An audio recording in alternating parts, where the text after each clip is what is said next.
I personally think that this number 2 is an easy part of the conversation, despite some of the warts that he comes with, just because of the upside that he brings. Maybe after that is when the conversation really begins, but I have Christian McCaffrey as my number 2 running back for the 2022 season. At the time where he picked up yet another injury mid-season last year, the initial reaction that I'm sure a lot of people had, myself included, was like, oh my God, is this, what do you make of Christian McCaffrey? Can you trust him? Is he somebody that you should just avoid altogether in redraft? Now that we've removed ourselves from the initial reaction of the injury and kind of take a step back, yes, he's played a total of 8 games over the past 2 years. That's a major red flag. That's a major concern.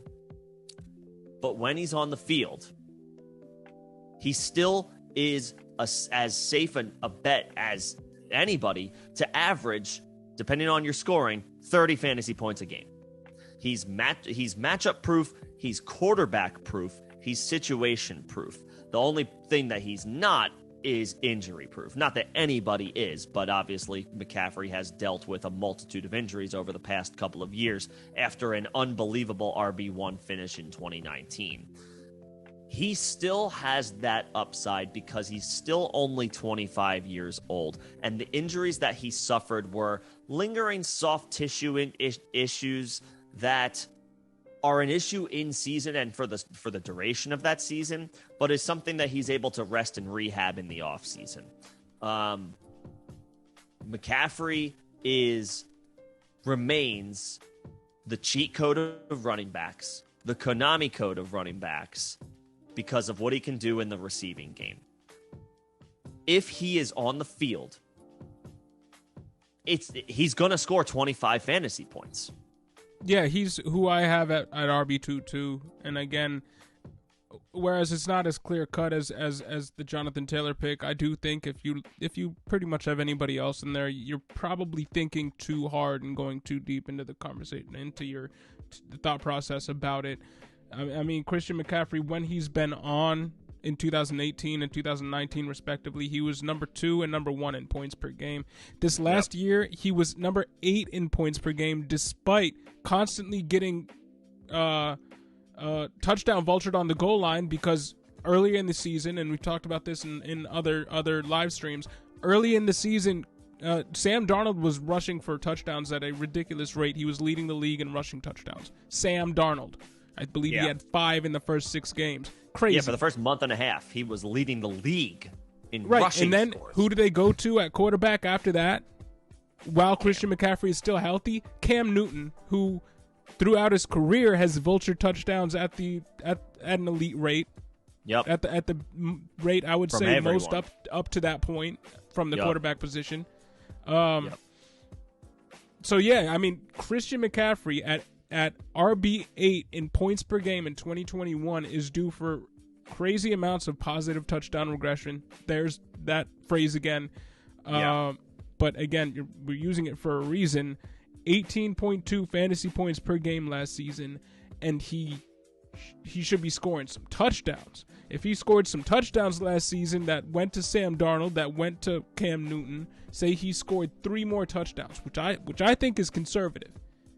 Yeah. He'd be around 21 fantasy points per game in a down year in 2021, and he played more games than the season prior.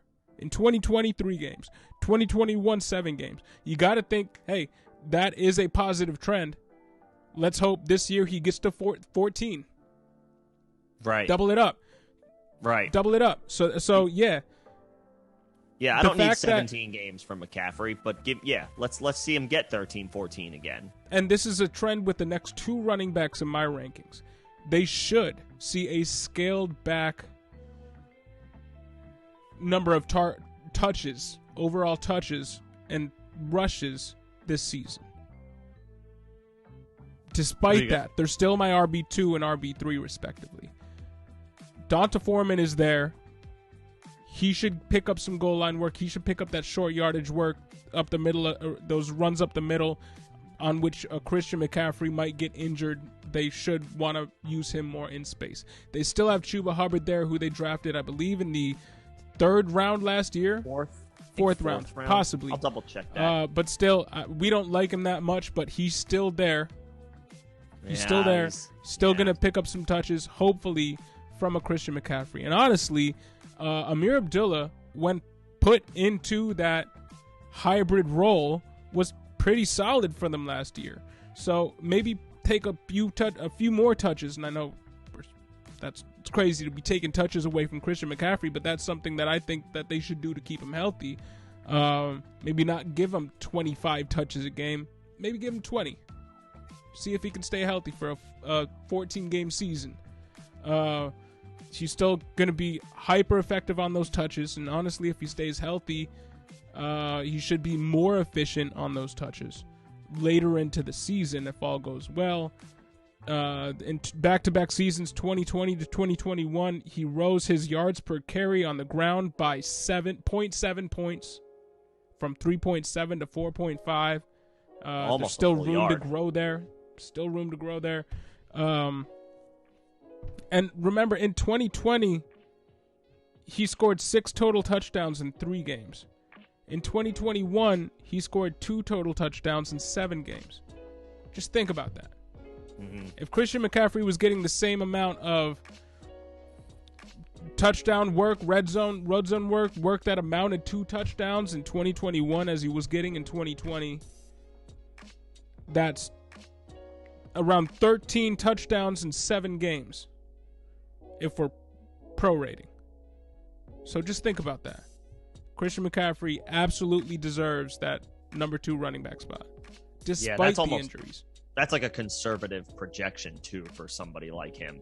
Yeah. We like to, you play to win, you swing for the fences, you take players with the upside that he brings to the table, point blank. Yeah. Taylor and McCaffrey are the top 2. I don't really think there's that much of a conversation there. I won't argue too much if people put McCaffrey as their number 1 running back again, just because of the upside we have seen from him. But I think, at least on this channel, we're in agreement where it should be Taylor.